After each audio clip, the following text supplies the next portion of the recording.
என்ன சொல்ற? அம்மாவுக்கு எத்தனை வயசு இப்போ? நான் அப்படியா, எனக்கு அம்மாவோட ஏஜ் வயசு சொல்லேக்க நான் எடுக்க மாட்டேன் வீடியோ.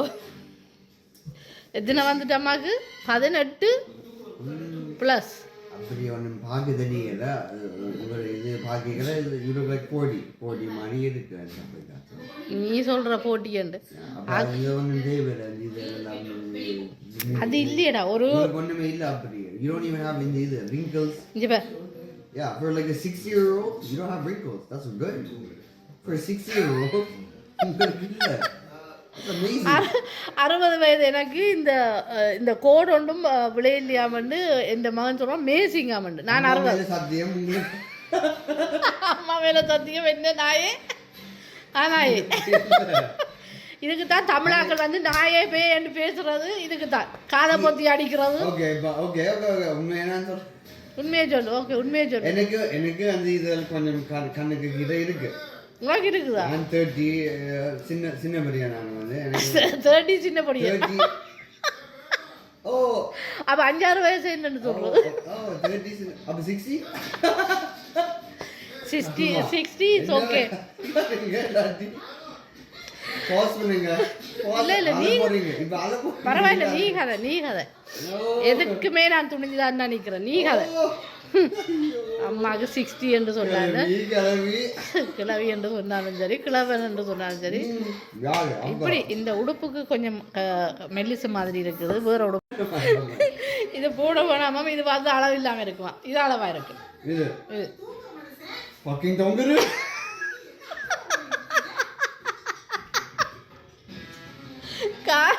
இந்த காருக்கு கீழே ஏதோ ஒரு சொல்லுவாரு. நீ என்ன பேரு சொல்லிட்டேல? நான் சொல்லியே ஆகுவேன். காருக்கு கீழே ஏதோ உடைஞ்சு தொங்குது. பிரசாந்த் வந்து அந்த கேஸ் அடிக்க தான் காருக்குள்ள இருந்தா அம்மா தொங்குடு தொங்குதோட சொல்லுது. அம்மா தொங்குடு. அதுக்கு மேல சொல்லுங்க, ஏன் தொங்குறேன்னு சொல்லுங்க. அது நான் கொண்டே பம்பரை கொண்டே ஏதோ இதுல இடிச்சிட்டேன். என்னத்துல ஏதோ இடத்துல இடிச்சிட்டேன். விடு, அப்ப தொங்கட்டுக்கு. ஓகே, இவ்வளோ குண்டா வந்துட்டேன் இப்போ. ஓகே, இனி சொல்கிறா. என்ன சிரிக்கிறேன்? என்ன டொங்குடு? அம்மா கார் டொங்குடு தொங்குது. Oh man, we have to fix that. Pause. Okay, but சட்டை எழுத்து சொல்கிறான். அம்மா டொங்குடு ஒன்றும் தொங்குது, காருக்கு தான் தொங்குடு. ஸோ மக்களே, நான் ஒரு விஷயம் சொல்ல போகிறேன். என்னென்னா, உங்களோட கடைகள் அல்லாட்டி எதையும் புதுசாக எதையும் கடை ஓப்பன் பண்ண போகிறீங்க, அல்லாது நீங்கள் நல்லா சமைப்பீங்க, அது உங்களுக்கு வந்து எல்லாருக்குமே தெரிய வராது. அது அது அந்த ஒரு வட்டாரத்துக்குள்ளே தெரிஞ்ச ஆக்கள் மட்டும்தான் வந்து சாப்பிடுவீங்க. இப்போ அதே மாதிரி நீ சாப்பிடுவ, உனக்கு ஓகே நல்லா சமைப்பீங்கண்டா சொல்லட்டா. ஸோ நான் என்னண்டா, எனக்கு கஷ்டமாக இருக்குது வேலைக்கு போய். நிறைய பிரச்சனைகள் இருக்குது, அதெல்லாம் தீர்க்கணும் வேண்டாம் மக்களே. எல்லாருக்கும் பிரச்சனை இருக்குதாண்டா. நான் என்ன சொல்ல வரேன்டா, நான் போய் சொல்ல இல்லை, களவெடுக்க இல்லை. சின்னனா ஒரு ஆக்ட் உங்களுக்கு வந்து ஓகே, ஒரு கடை உண்டு, சாப்பாடு கடை இருக்குது, நல்லா சமைப்பீங்கன்னா நான் வந்து சாப்பிட்டு பார்த்துட்டு உங்களோட கடையை வந்து நான் ஆட் மாதிரி போடுறேன். உங்களுக்கு டிக்டாக்கில் போடுறேன், மற்றது ஃபேஸ்புக்கில் போடுறேன். உங்களுக்கு வந்து உங்களோட கடை வந்து கொஞ்சம் பேருக்கு தெரியும், ஆக்கள் வருவினேன். ஸோ அப்படி ஒன்று செய்ய போகிறேன். உங்களுக்கு யாருக்கும் அப்படி ஒரு ஆட் ஒன்று தேவைன்னு சொன்னால் எனக்கு வந்து மெசேஜ் பண்ணுங்கள். நான் உங்களுக்கு குறைந்த விலையில் நிறைந்த இன்பம். ஸோ நான் வந்து செஞ்சு தரேன் உங்களுக்கு. இன்னும் வேலைக்கு போய் சரியான கஷ்டமாக இருக்குது, கள்ளமாக இருக்குது. அதையும் செஞ்சுட்டு இது சைத்தால் செஞ்சால் தான் இந்த நாட்டில் வாழலாம் போல் இருக்குது. என்ன போய் சொல்ல தெரியாது, களவெடுக்க தெரியாத ஆக்களுக்கு என்ன செய்கிறது? எல்லாருமே உழைச்சி தான் சாப்பிடணும். என்னடா நீங்கன்ற சொல்ல அம்மா ஏதாவது பொய் சொல்ல இந்த மனசுக்கு தெரியவில்லை. என்னடா மக்கள் வந்து இதான் வந்து பொய் சொல்லுறது. சரி, இதை வந்து பார்த்து வந்து பாடுற அப்ப பார்க்க தெரியுது. போய் சொல்ற அப்படி சொல்லல. நான் வேற கடையை சாப்பிட்டு பார்த்துட்டு இல்லை இப்போ உடுப்பு கடை திறக்க போயிடணும், சின்ன நான் ஏதாவது செய்ய போயிடணும்னா நான் வந்து ஒரு சின்ன ஆடு கொடுப்பேன். என்ன ஓகே இந்த இடத்துல அப்போ அதுக்கும் இதுக்கு என்ன சம்பந்தம் நீ சொல்கிற? அம்மா கொஞ்சம் காசு உழைச்சா தானே நல்ல. நான் இந்த நீ சொல்லிட்டு அம்மா அதுக்கு 60 வயசுண்டே நீ உழைக்காமல் இருந்தால் என்ன செய்கிறது? அப்போ எல்லோரும் நிறைய பேர் நிறைய எல்லாம் உழைக்கினா அப்போ நானும் இப்படி செஞ்சால் நல்ல மண்டாக்கள் சொல்லிச்சுனா அப்போ நானும் ட்ரை பண்ணி பார்க்குறேன் மக்களே. ஸோ உங்களுக்கு ஏதாவது கடைகள் என்னென்றாலும் என்ன ஒழிச்சு வரேன் ஏதாவது உங்களுக்கு வந்து ஓப்பன் பண்ணிக்கல இல்லாட்டி வீடு விற்கிறது வாங்குறது அல்லது ரெண்டுக்கு கொடுக்குறது வாங்க விற்க ஹரி சுதா ரெண்டுக்கு எது ஒரு லண்டனில் ஒரு வீடியோ அண்ணாக்கு போட்டு அவை வந்து 1,34,000 வியூ வந்து உங்களோட பர்த்டே பார்ட்டிகளுக்கு சர்ப்ரைஸாக நாங்கள் வரணுமென்று சொன்னால் அதுக்கு இவர் வந்து ஆடுவார். இப்போ ஆடி ப்ராக்டிஸ் பண்ணுறேன். வரவே பெறாயிரம் இருமை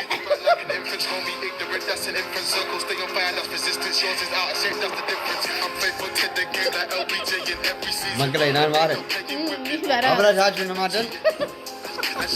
நீ ஆடுறதுக்கு நீ கொடுக்கணும் காசு கொண்டு அவைக்கு வந்து கொடுக்கிறேன். வந்து பழகலாம். இந்த இங்கிலீஷ் பாட்டெல்லாம் எங்களுக்கு தெரியும். என்ன பாட்டு போடுவாங்க தமிழ் பாட்டை போடு. இப்பொழுது இந்த மகன் ஆடி காட்டுவார்.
இப்போ உங்களுக்கு ப்ராக்டிஸ் பண்ணி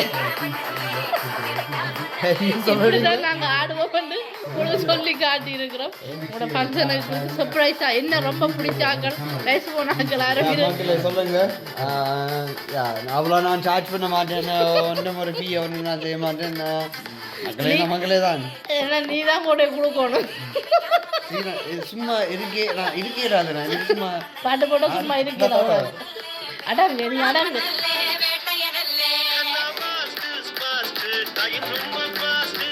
So yeah, மக்களே very எப்பயுமே always happy-ஆ இருங்க மக்களே. Yeah, always happy-ஆ இருங்க. Always be happy, joyful. ஒன்றும் திங்க் பண்ணக்கூடாது. லைஃப் வந்து ஹார்டாக இருக்கும். சிரிக்காமல் இருக்கிறதா always சிரிக்கணும். என்னதான் அதெல்லாம் கஷ்டம் துன்பம் பிரச்சனை எல்லாருக்கும் இருக்கு. பிரச்சனையெல்லாம் முடிக்கலாம் வந்து மனசால தைரியமாக இருந்தால் ஓகே.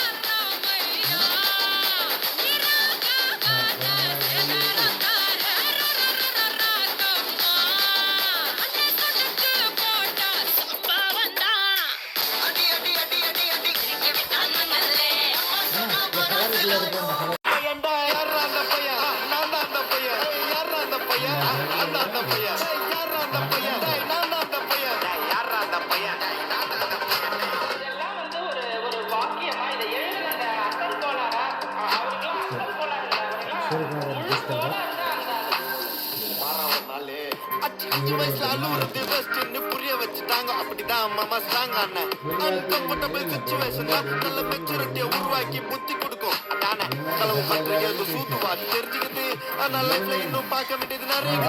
சிலது முன்னேற்றம் புதுலையே குத்தி நிக்குது, சிலது முன்னேற்றம். ஓகே மக்களே உங்களுக்கு சாம்பிள் காட்டிடுங்க. இனி நீங்க வந்து மக்களே இதுக்கு பேரு சார்ஜ் பண்ண வேண்டாம்.